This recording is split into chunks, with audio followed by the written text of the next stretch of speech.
বিভাগীয়ভাৱেও আৰু দলীয়ভাৱেও আইনী ব্যৱস্থাৰ কাৰণে এজাহাৰ দিছে। গতিকে যিহেতু এটা আইনৰ বিষয়, ইয়াৰ সত্যতা নোলোৱালৈকে মই বিশেষ কথা ক'ব খোজা নাই। কিন্তু এটা কথা ঠিক যে অসমত এচাম মানুহে এই ধৰণৰ এটা প্ৰৱণতা আগৰ পৰাই আছিল, এতিয়াৰ কিছু বহিঃপ্ৰকাশ ঘটিছে। আগতে কেতিয়াবা পাকিস্তানে ক্ৰিকেট খেলত জিকিলে বম ফুটাইছিল, বিভিন্ন সময়ত খানা খাইছিলে ক্ৰিকেট খেলত জিকিলে। গতিকে এই ধৰণৰ প্ৰৱণতা এটা আছে। এতিয়া সেইবিলাকৰ বহিঃপ্ৰকাশবিলাক বেছিকৈ হৈছে।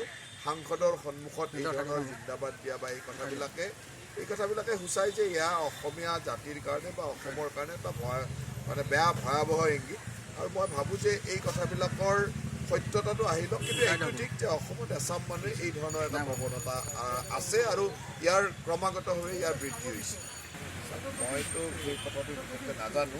তথাপিতো এটা কথা ঠিক যে NSUI বা যুৱ কংগ্ৰেছৰ কিছু মানুহে এতিয়া আৰু এটা পৰ্যায়লৈকে তেওঁলোক এই ধৰণৰ কাম কৰিব বুলি আমি ভাবিবই লাগিব। কাৰণ এতিয়া তেওঁলোকৰ যেতিয়া অসমীয়া ৰাইজৰ আচল কথাবিলাকৰ প্ৰতিফলন ঘটিছে আৰু তেওঁলোকৰ চৰিত্ৰটো তেওঁলোকে নিজে উদঙাই দিছে আৰু অসমীয়া ৰাইজে যেতিয়া তেওঁলোকৰ পৰা আঁতৰি যাব আৰম্ভ কৰিছে, তেতিয়াতো তেওঁলোক এই ধৰণৰ এটা হতাশাত ভুগি কিছু কাম কৰিব। গতিকে মই এইটো ভাবোঁ যে এই ধৰণৰ বহিঃপ্ৰকাশবিলাক আমি দেখিবলৈ পাম কিছুদিন পিছত, আৰু বহুত বেছি দেখিবলৈ পাম। হয়, আৰু এটা কথা, AIUDFৰ লগত মিত্ৰতা হৈছে নহৈছে সেয়া তৰুণ গগৈৰ ঘৰত সভাই কৈছে, তেওঁলোকে নিজে বাতৰিত কৈছে। এতিয়া যেতিয়া দেখিছে যে এই কথাটোৰ কাৰণে তেওঁলোকে ক'ৰবাত ৰাজনৈতিক ক্ষেত্ৰত ক'ৰবাত লছ হ'ব পাৰে বুলিয়ে ভাবিছে চাগে।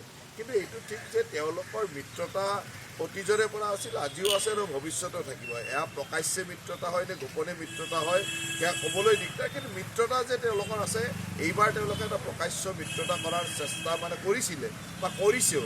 কিন্তু জিতেন্দ্ৰ সিঙে সেইটো মুখ খুলি ক'ব পৰা নাই। এইকাৰণে যেতিয়া এই ধৰণৰ মিয়া মিউজিয়াম, এই ধৰণৰ পাকিস্তান জিন্দাবাদ ইত্যাদি চলি থাকে, তেতিয়া এই কথাবিলাক অলপ প্ৰকাশ্যে ক'বৰ কাৰণে চাগে ভয় খাইছে। কিন্তু কথাটো এইটো নিৰ্বাচনৰ সময়ত দেখিবলৈ পাব তেওঁলোকৰ মিত্ৰতা থাকিব।